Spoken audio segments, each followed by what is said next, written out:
This podcast is brought to you by Always Possible. alwayspossible.co.uk. Welcome to One Young World Belfast. Please take your seats. The show is about to start. Welcome. This is a very special Possibility Club episode. It is the first episode of a 3-part special. The team here at the Possibility Club, me and Chris, went to the One Young World Summit 2023, held in the historic city of Belfast in early October. Hanging over the 3,000-strong delegation to the world's largest gathering of young social entrepreneurs were the whispers of Northern Ireland's greatest poet, Seamus Heaney. He famously said, "History says, don't hope on this side of the grave. But then once in a lifetime, the longed-for tidal wave of justice can rise up, and hope and history rhyme." Bob Geldof's blistering keynote speech held on to these famous words, but he was angry, but more of that in a later episode. The summit took place shortly before the current escalation of desperate hell in Gaza and southern Israel, but was no less conscious of the impact of and the need to find ways out of sectarian war. As you'll hear, we were inspired by talking to young adults from Sudan, Palestine, Colombia, Northern Ireland, whose first-hand experiences of armed conflict spurred them to do extraordinary things, brave things, practical things. We immersed ourselves in the dense fabric of discussions that swept through the multiple workshop rooms, exhibition halls, breakout spaces, and the large auditorium, resonating with the urgency of global issues that beckon a collective stride towards sustainable solutions.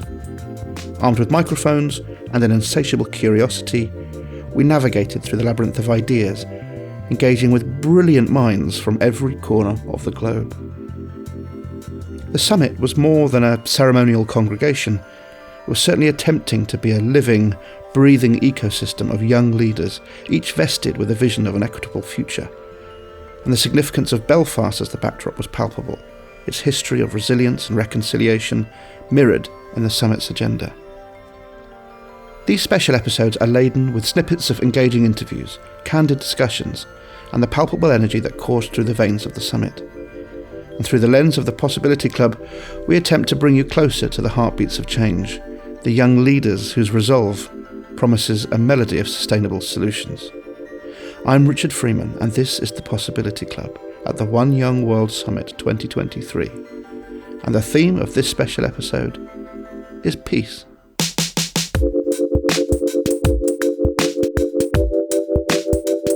As you know, 2023 marks the 25th anniversary of the signing of the Good Friday Agreement, so it's particularly special for us to be able to host this year's summit this year. One of the summit's key themes, as we've heard, is peace and reconciliation. This is Ryan Murphy, Lord Mayor of Belfast, who took on the role at age just 28, speaking at the opening ceremony. And we're delighted to be able to take that opportunity to share our story about the journey that we have been on with all of you, hopefully in turn inspiring you to share your own stories with all of us. That story of peace and reconciliation is everywhere around us, from the bricks and mortar of the physical development of a building like this, which would have been impossible without peace, right through the community that's been able to prosper together without fear or favour. Today, Belfast is a young, confident and vibrant place. We have emerged from the most challenging of times thanks to our people's courage and resilience, and we truly understand the importance of leadership. We're an ambitious city. We're an innovative city. We're striving to build on our peace with sustainable and inclusive development which will prosper all of the citizens that live in this city. In the opening ceremony, Queen Rania of Jordan used the anniversary of the Good Friday Agreement as a rallying cry to young activists. Queen Rania emphasising the importance of seizing the moment while also preparing the ground for future peace, urging that durable solutions can't be rushed, but neither can they wait. I remember how his face just lit up at the news. If they can do it in Northern Ireland, then we in the Middle East can too, he said. King Hussein's hope defied the violence and loss that marked his own life. When he was only 15, he saw his beloved grandfather shot dead at the gates of Al-Aqsa Mosque in Jerusalem. One of the assassin's bullets struck him too, but was deflected by a medal on his chest. I've always wondered if that's why King Hussein lived the rest of his years so fully. He saw our time on earth for what it is, finite, fragile, and never to be taken for granted. In 1998, the year of the Good Friday Agreement, His Majesty King Hussein was battling cancer. That fall, he was undergoing chemotherapy. But when he was called to help salvage talks for a milestone agreement between the Israelis and Palestinians, my father-in-law didn't hesitate. He unhooked his IV, left his hospital bed, and flew to Wye River, Maryland, to support the parties in their negotiations. And when, after 9 days, they reached an agreement, His Majesty spoke at the signing. He started by joking that the peace process had made the American envoy's hair turn gray. And then he said, "I've lost all mine, even my eyebrows. But this is part of the life in which we live. And no matter what, if I had an ounce of strength, I would have done my utmost to be here and to help in any way I can." Cancer reminded King Hussein once again of how limited time can be. And once again, he chose to live in the fullness of that time, to give meaning to every moment he had, so that future generations could live in peace. We roamed around the impressive ICC in Belfast, a packed conference centre, in search of stories. And we found a young man who had the look of someone to whom something very, very big had just happened. Mohammed was reeling from having the Queen of his country post a picture of him on social media, flying the flag at the biggest youth leadership conference in the world. So my name is Mohammed Al Uthman, and I'm from Jordan. So tell me a little bit about your role in the opening ceremony and about how important the opening ceremony was to Jordan this year. It was a very special event for me because I was the flag bearer of Jordan, and the Queen Rania, Her Majesty, was the keynote speaker at that event. So I was very lucky to be the flag bearer at that day. Especially I'm working in the youth sector at the Ministry of Youth of Jordan, so I felt like I represent the youth in Jordan when I walked up on the stage, and I felt very proud after that because I was honored that Her Majesty posted the photo on her personal Instagram and Facebook pages, and many of youth in Jordan contacted me about this special moment that I represented them on that, and again I'm very proud of it. So I think from me as a youth working in youth sector and environment, I think the thing is when you see different expertise from different backgrounds and expertise, and see role models on the stage and keynote speakers, it enhance your thoughts about how to look globally rather than nationally, so you feel like a global citizen. So my message to youth and all of people around the globe, not only in the UK, that we have to think globally rather than nationally as global citizens. Yes. Mohammed's mission is to champion global young entrepreneurship, with his sights set on a postgraduate degree at the University of Sussex, famed for its international development research. But for now, he was just watching in disbelief as his Instagram followers ticked up by the thousands as his compatriots wished him well. It was a lovely moment to share. This is the picture. Oh, fantastic. Oh, nice. That's a proper moment, isn't it? Oh, at the you first screen hour. grabbed. Yeah. Yes, because now it... You need to record your hip hop single. Oh, of course.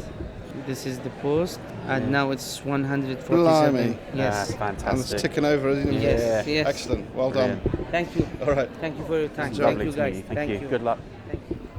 In our quest to explore the pioneers of peace building at this conference, we spoke to a young man from the heart of Uganda. There, amidst the pulsing life of Jinja, a city cradled by the calm waters of Lake Victoria and the Nile, lives a young peace advocate, Eddie Belina. His tale is one of transformational energy, channeled from a turbulent youth to a beacon of hope and reconciliation. So my name is Eddie Balina, and I come from Uganda. And in Uganda, I come from a city called Jinja. Jinja is where we have the source of the Nile, and also it's surrounded by water, Lake Victoria and River Nile, where they combine. So it's more like Belfast with a lot of water around it. We are looking at the river as we talk. Yes. So I am involved in peace building work and education, and I'm passionate about this sector. I lead the Non-Violence Project Uganda, which I founded in 2011.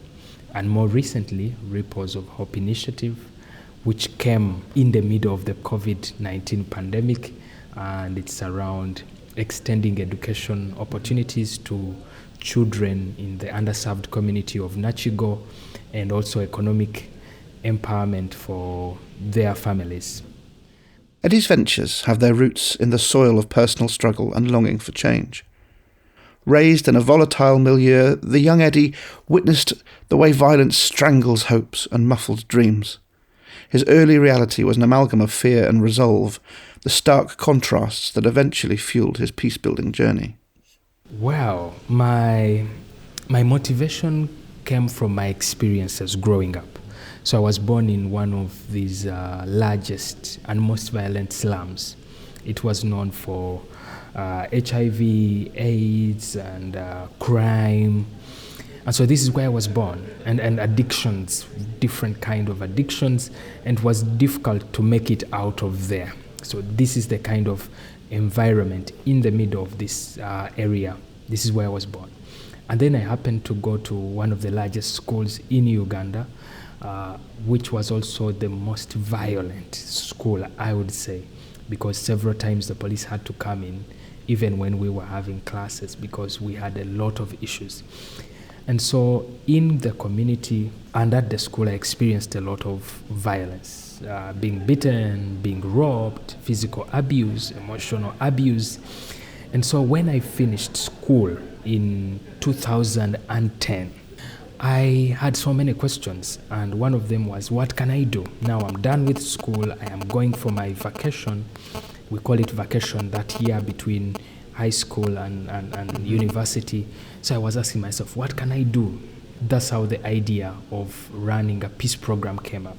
So I reached out to my former school and told them, can we run a program to engage these young people, these students, and inspire them about other ways to deal with conflict?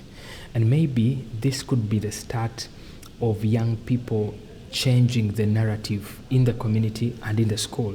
And indeed, that's how things began building up. One thing led to the other, and it became an organization at the end of the year, and we developed a peace curriculum, and many things came up to now. So my experience of violence as a victim of violence really shaped my passion to work around building peace and also creating opportunities for people, especially in impoverished backgrounds. Eddie's initiative, the Non-Violence Project Uganda, was not just a stand against violence, but a stride towards a new culture of dialogue and understanding. In the hearts of Uganda's young people, Eddie's trying to sow the seeds of non-violence, nurturing them with the tools to resolve conflicts and to rise above cycles of hostility. Our approach is mainly targeting equality because one of the catalysts that escalates violence is inequalities. In April, I had a very bad experience. I was attacked in my home and by youth from the community. In my community, we have about 63% youth unemployment, and we have about 45% youth involved in drug addictions. So the level of violence is like high. So I was attacked by these youth, and we have a scenario now back home where those that have what to eat cannot sleep. Maybe I would call them the rich, the haves, cannot sleep because there are those who are hungry and are awake. So in a situation where there is inequality, we cannot have peace.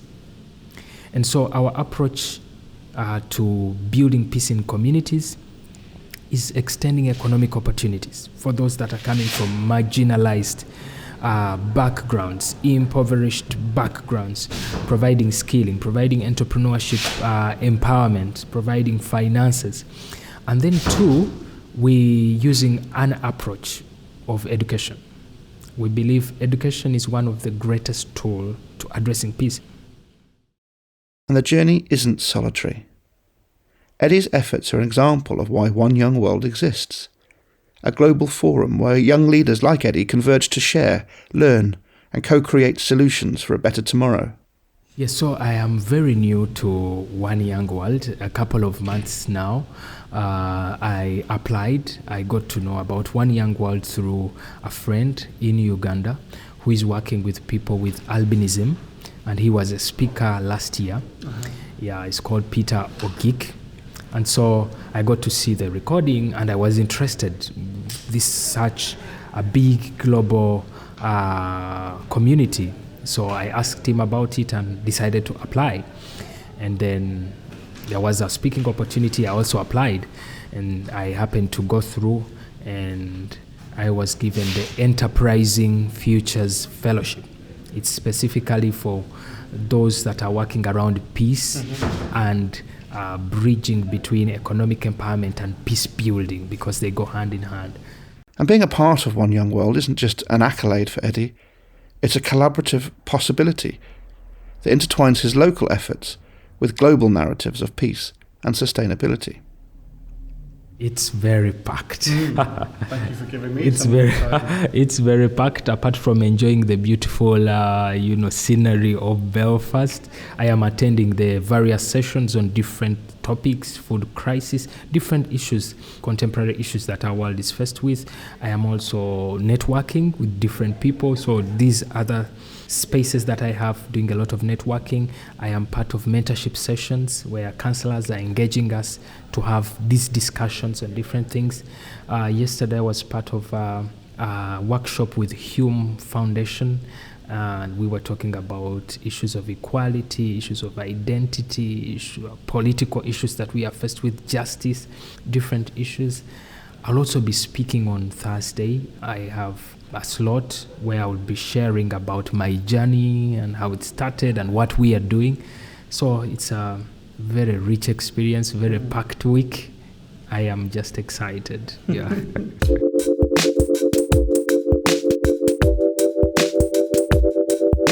Eddie Ballina's story is a thread in the larger tapestry of youthful endeavour pushing against the tides of discord, making a case for peace, one act, one community at a time. Manchester last year, the Netherlands, Colombia, Canada, Thailand in previous years. We ask, does it matter where it happens?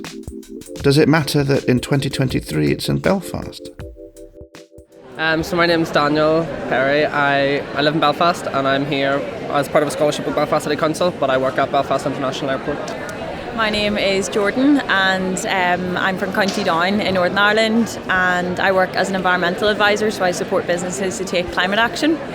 So first of all, how does it feel to be the natives? You got the world has come to you for this week. How does it feel to be kind of part of the host country? Yeah, no, it's great to see a lot of people from all different parts of the world here. Talk to people from Uzbekistan, thinking to yourself, how often are people from Uzbekistan in Belfast? But yeah, no, it's great. People have lots of different questions. It's great to share our stories, our history, and learn more about them as well.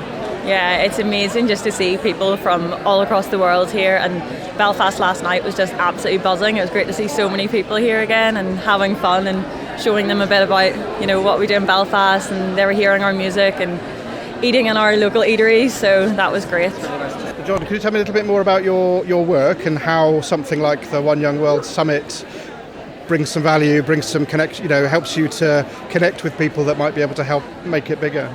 Yeah, absolutely. So the programme that I manage, it's called the Climate Action Programme, and it supports SME businesses to reduce their emissions, and they're sort of recruited into the programme by their customers and their suppliers.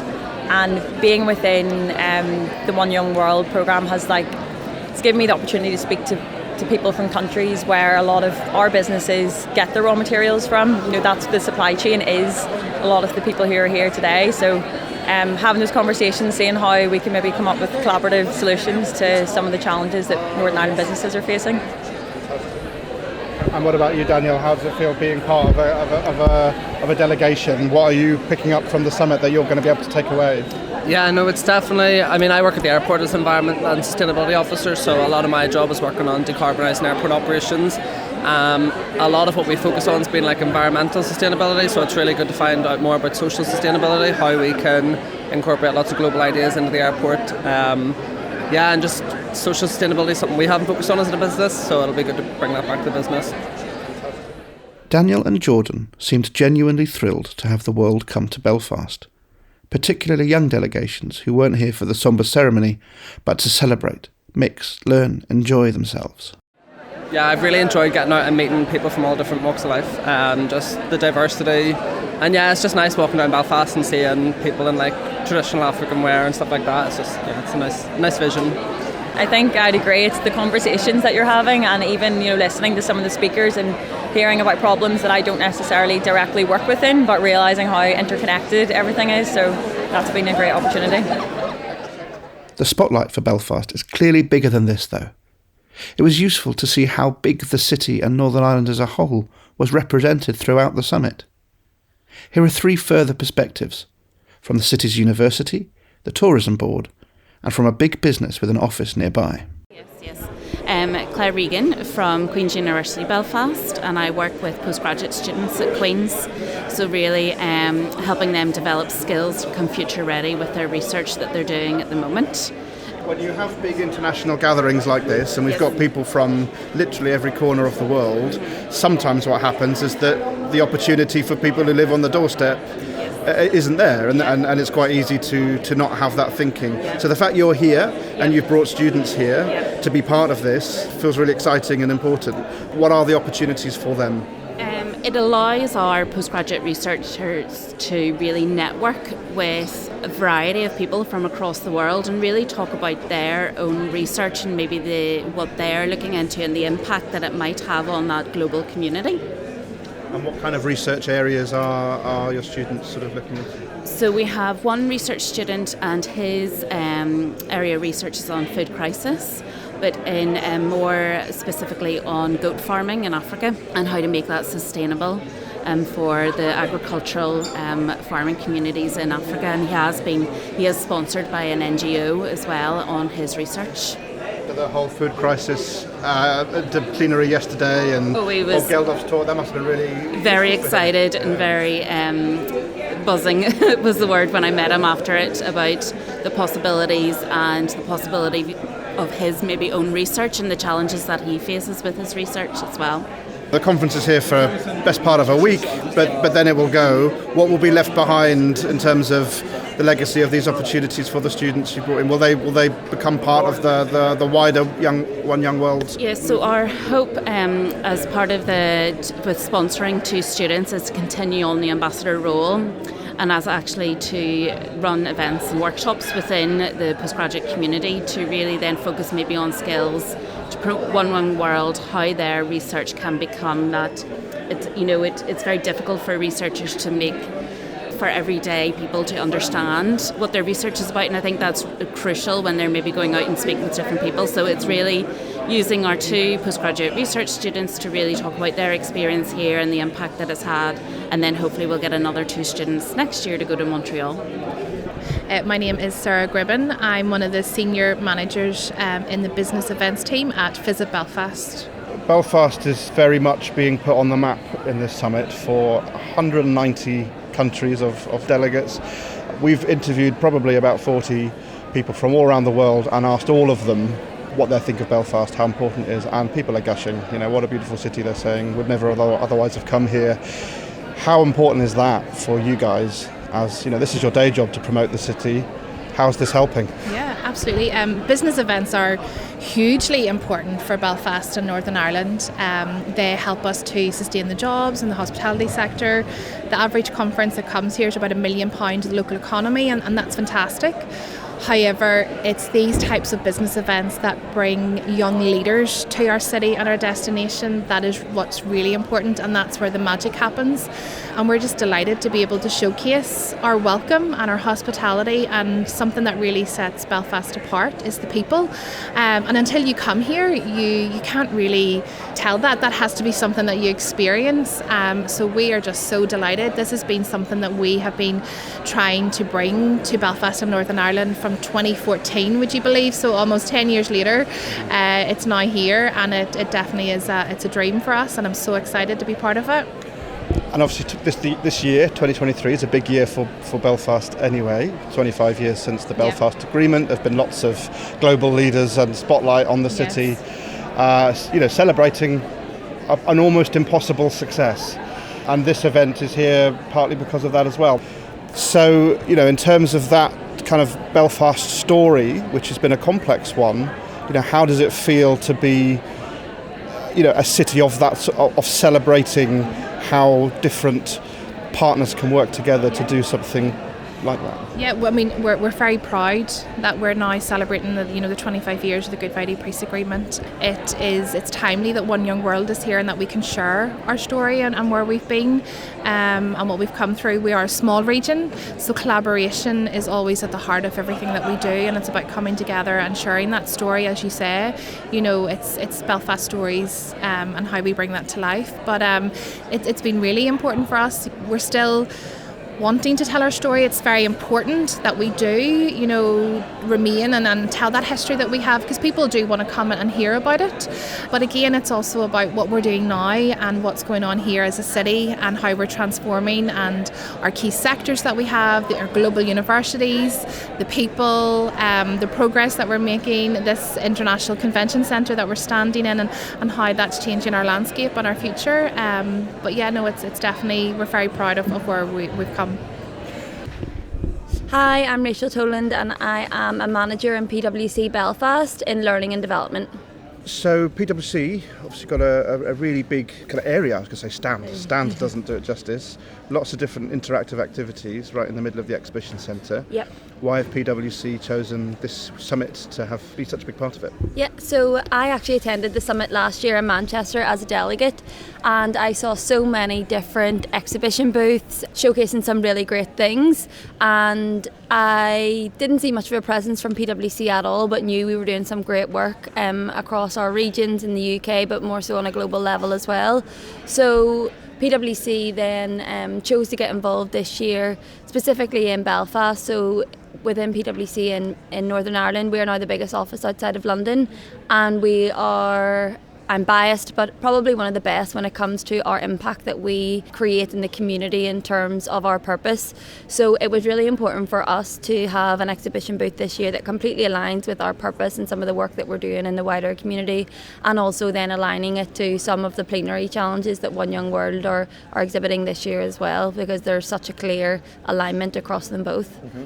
People think PwC, they think corporate auditing, financial services, Yep. accountants, all that sort of thing, keeping the corporate world turning. They don't necessarily think community impact. Yeah. So tell me. And that's exactly why we chose to exhibit this year as well. So on our stand, we are not talking about accounting, tax or audit or anything like that. Our stand has 4 different areas. So our first area is social enterprises, and that's the area that I've been managing for the past couple of days. So it was really important to us to have Northern Ireland based social enterprises to showcase the best of some of our partnerships that we have. On Tuesday we had Refuge Chocolate with us, who are a sustainable and ethical chocolate company based here in Belfast, and they work with another charity here in Belfast called Flourish, who support those that have been victims of human trafficking. So they gave a percentage of their sales to those that have been affected by human trafficking here in Northern Ireland, and as well as that they offer employment to those that have been affected by trafficking that may find it difficult to hold down a stable job, or may find it difficult to get employment. They get them involved in terms of packaging some of their items as well. Yesterday then we had Madlug there. So Madlug stands for Make a Difference Luggage, and they have an initiative where you buy a bag, so it's all luggage, school bags, tote bags, etc., and then they give a bag to a child in care. when a child in care typically travels to and from care homes, foster homes, etc., they usually bring their belongings in a black bag, which isn't right, and Madlog wants to try and change that by you buy a bag and then they give a bag to a child in care. And then today we are joined by Uber Heroes. So Uber Heroes again is a local charity here in Northern Ireland focused on mental health, and they bring the ideas of kind of mental health and some issues to children through the use of comic books, superheroes and supervillains.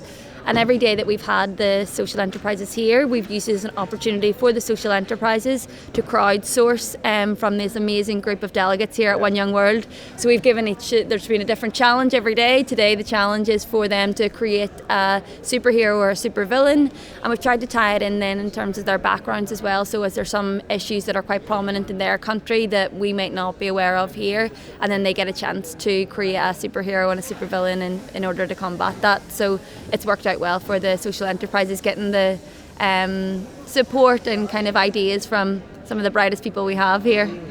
Some say that the troubles in Northern Ireland are the legacy of older generations, that the city's young people have largely moved on and are no longer even shaped by it, that they are presenting a city now framed by peace and generosity. Yeah, there's generations now who didn't experience the conflict, and they really, they are the ones that are trying to drive that change and maybe essentially not get stuck in the past and know that they need to move forward for themselves to be successful. I think that the most important thing is that they find that we're a kind city, that we are warm and welcoming, but most importantly that we're kind. That's something that's really important as part of our ethos as Visit Belfast, as a destination. Anything that we do around sustainability, yes, it's from an environmental point of view, but it's actually about the people. The delegates that I'm speaking to are finding that, from the welcome at the airport to the hotels, to coming to our stand, to last night in the Cathedral Quarter.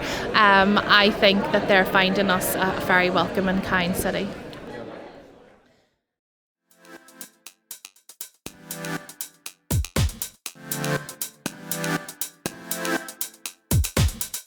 This podcast is brought to you by Always Possible.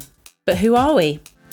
Always Possible works with ambitious businesses, charities and public services that are thinking about what's next. From architects to aerospace companies, puppet theatres to primary schools, business networks to big data analysts. If you're wanting to be brave with some big decisions or to be clearer about what to prioritise, then an award-winning workshop from the Always Possible team is a brilliant starting point. We care about just one thing: building ideas that work. For creative, intuitive and practical expertise, consider Always Possible as your strategic partner.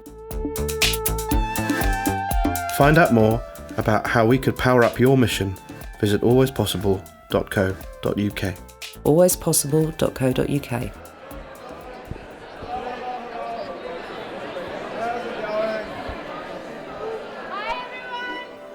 The summit is a mix of keynote speeches, workshops, exhibitions, and some big star turns over 4 days.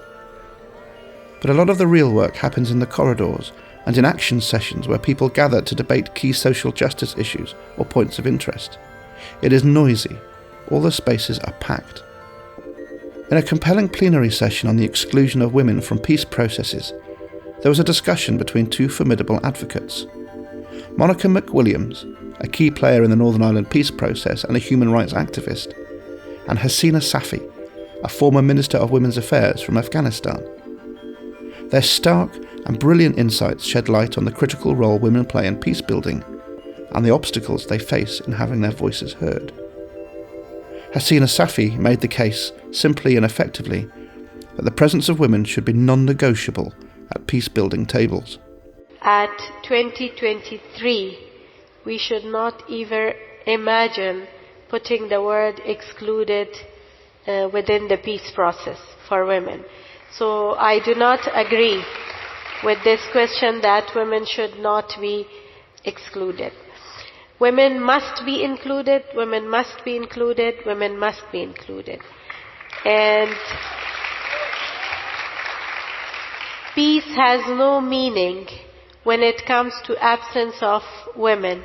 Monica McWilliams reflected on her experiences in Northern Ireland, highlighting how women, often seen as outsiders, brought essential perspectives to the peace talks. We inherit our history, we choose our future. And that's what women were saying for years here when they got involved in the peace negotiations. We managed to get elected. It was a unique context and we got to the table. But it's what women brought to the table. Throughout the summit, a big focus was on Ukraine and Russia, understandably, as well as populist divisions on every continent, and humanitarian failure on borders and in annexed states. And it was only days after the summit closed in early October that the unfathomable cruelty of both Hamas and the Israeli army flared, putting into perspective that in these times of huge peace possibility, like that in Belfast, we are still so far away from peace actuality in many parts of the world. But for this 4 days, it did feel a bit more doable. For these 4 days, you can say hello to anyone and ask them their story, like producer Chris and I did constantly, intrusively poking microphones under people's noses and asking them about their world. And in doing this, it was possible to stumble across someone as impressive as Rez Gardi, who was simply minding her own business when we rocked up to her table in the cafe. So my name is Rez Gardi. I'm from New Zealand, but I come from a refugee background. So I was born in a refugee camp in Pakistan. My family is Kurdish. And so my work has taken me to the parts of the world that I fled from to work on human rights issues there. The reason I got involved in One Young World was I saw that there was this group of really energetic, talented young people that were working on issues and topics that I was also really passionate about. So I wanted to dig a little bit deeper and find out what it entailed. Rez Gardi's mother fled Iraq during the Anfal campaign, and her father, from Turkey's Kurdish region, fled to Iraqi Kurdistan to flee oppression. Meeting in Iran as part of a Kurdish human rights movement, her parents' journey took them to Pakistan, where Rez was born in a UN refugee camp in 1991. Her family were able to build a new life in New Zealand when Rez was 7 years old, after having seen so much adversity firsthand. And when one is born into so much conflict, what do you do? Well, Rez went on to graduate with honours from the University of Auckland before becoming the first Kurd to graduate from Harvard Law School. At the ripe old age of 32, Rez is now one of the world's most celebrated human rights lawyers. Her advocacy work spans multiple continents, from the Kurdish region of Iraq to many international forums. She was awarded the Young New Zealander of the Year in 2017 for her services to human rights, and has since been recognised for her work by the UNHCR and have been given a fellowship at Harvard as the founder of academic programmes and non-profit organisations. I wanted to know what value Rez saw in a gathering like this, right here and now, for our better understanding of peace building and how to do it. So for me, I'm a human rights lawyer. I work on issues related to peace and conflict, and most of the people I work with have fled, including myself and my own family, from genocide, war crimes, crimes against humanity, human rights violations. And so conflict and suffering is not a new topic for me or the people that I work with, but an example of something that works is so crucial for us to learn more about. I think in the parts of the world that I come from and the work that I've been involved in, people do know about the Good Friday Agreement, but I can imagine that there are many young people who have never been exposed to what happened here, the history, the complexities, but also the resilience of the people to want to fight for a better world for them.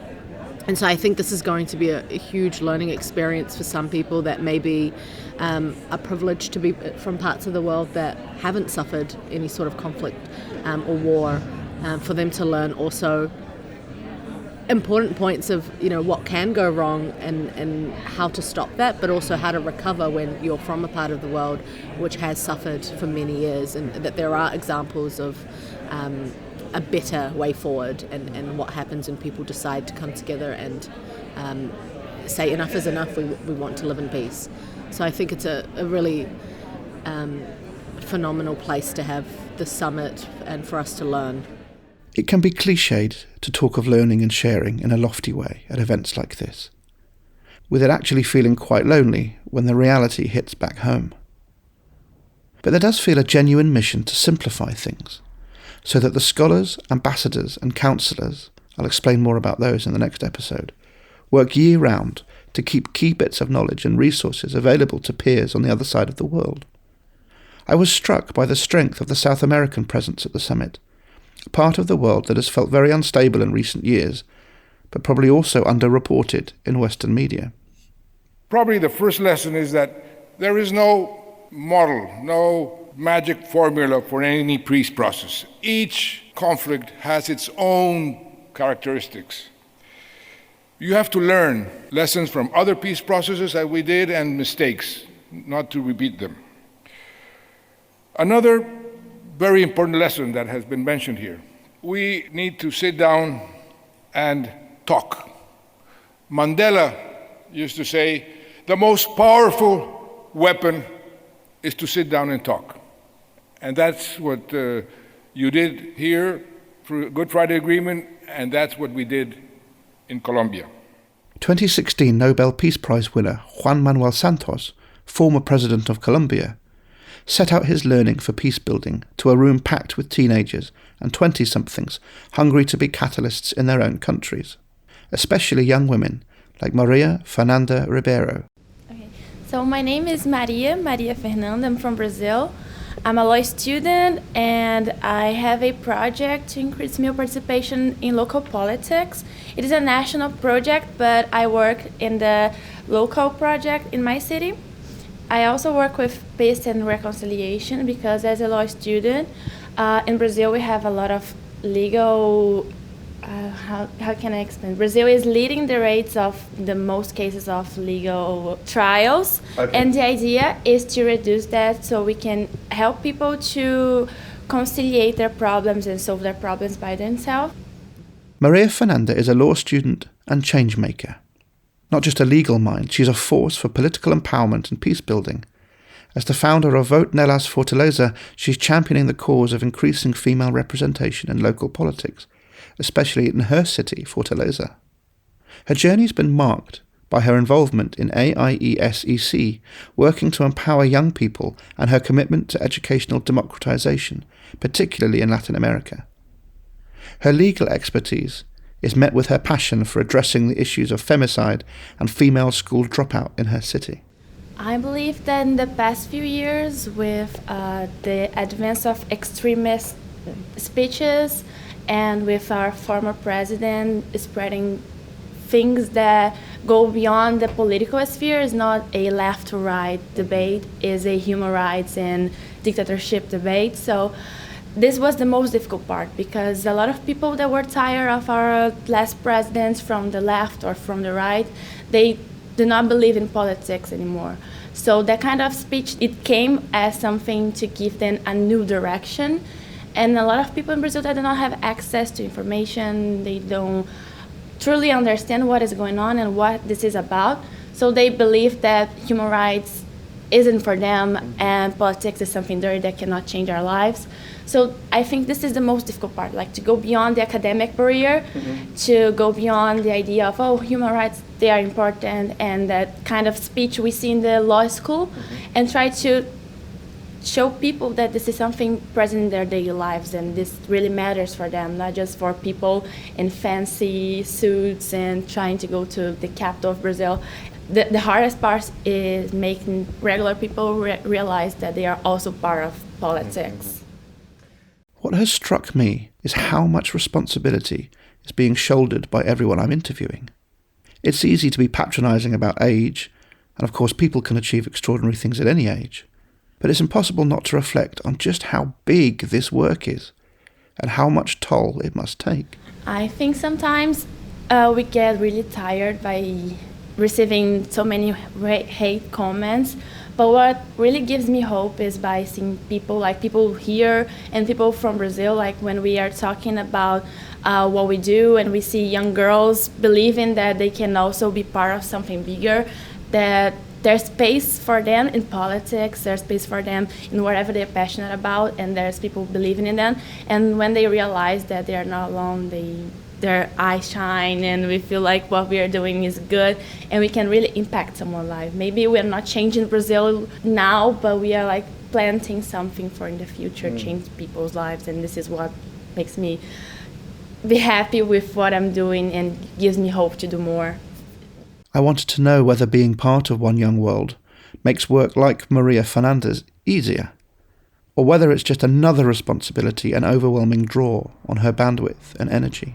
I came here knowing that One Young World was big, was huge, and I would like meet people from different backgrounds and realities, but this is something that I don't even know how to express with words, because every day during lunch, during coffee breaks, during like when I go to the bathroom, I meet incredible people doing incredible things that I couldn't even imagine, like young people younger than me doing amazing things, winning awards and changing people's lives. So you feel so inspired all the time, and you learn so many things, and you hear so many beautiful things that gives you hope of a better future. And I have a mentorship session with Carrie Kennedy, and she said that the only hardest thing than changing the world is stopping the world from changing. And when she said that, I was like, oh my God, this is mind-blowing. Being here changed my perspective about a lot of things, about the work I'm doing, gave me hope for new possibilities of new connections, bringing different things to my community, try to develop more the work I'm doing in, and gave me the idea of trying to bring more people from my community to that kind of event. So really, it's mind-blowing. I don't know how to express better how it is to be here. Expressed it very well. The only thing harder than changing the world is stopping the world from changing. I'll let that sit for a second. In the next of these Possibility Club episodes at the One Young World Summit, I'll be exploring leadership and what I discovered by talking to people here. But before we go, I want to introduce you to my final contributors, 3 women from Switzerland who let me gatecrash their conversation. 2 of them at the summit as part of the Zurich Insurance Group delegation, and another with the Zurich Foundation. Hi, my name is Maria. I am from Switzerland, and I'm from the Zurich delegation, Zurich Insurance.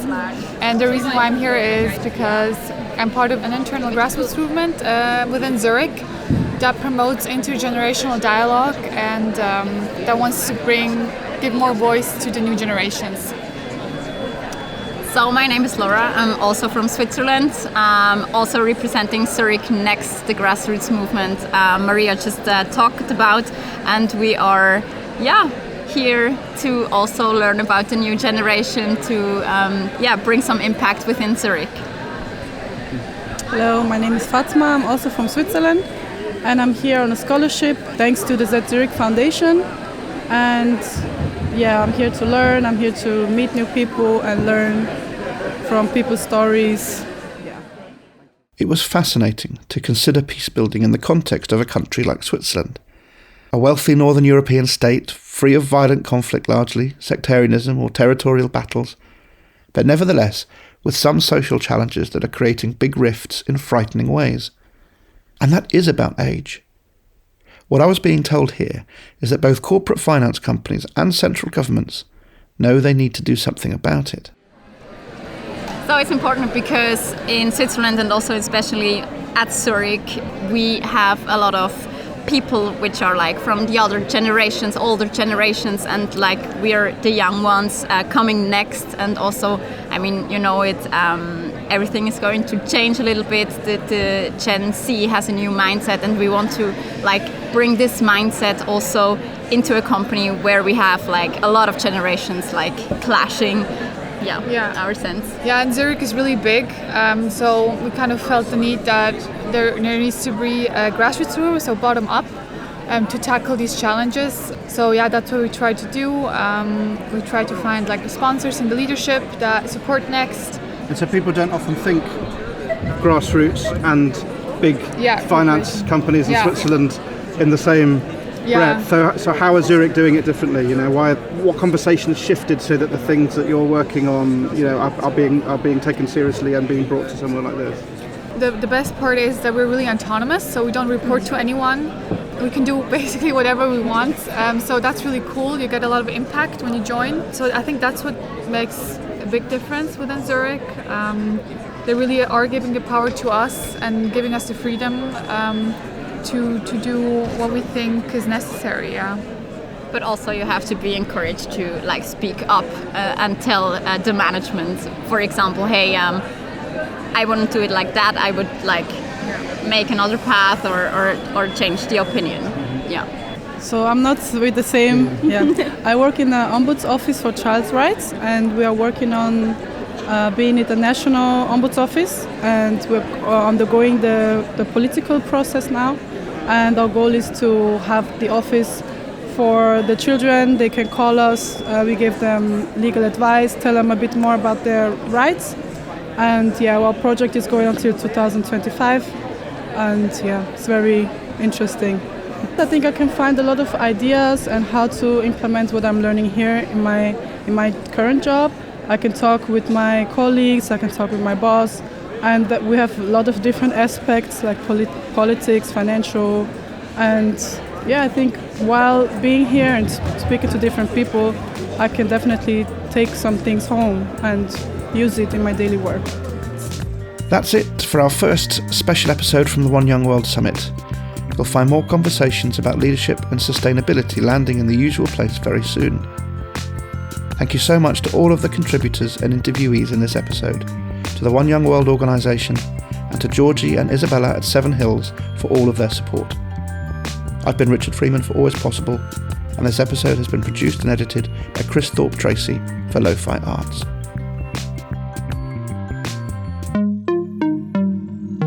alwayspossible.co.uk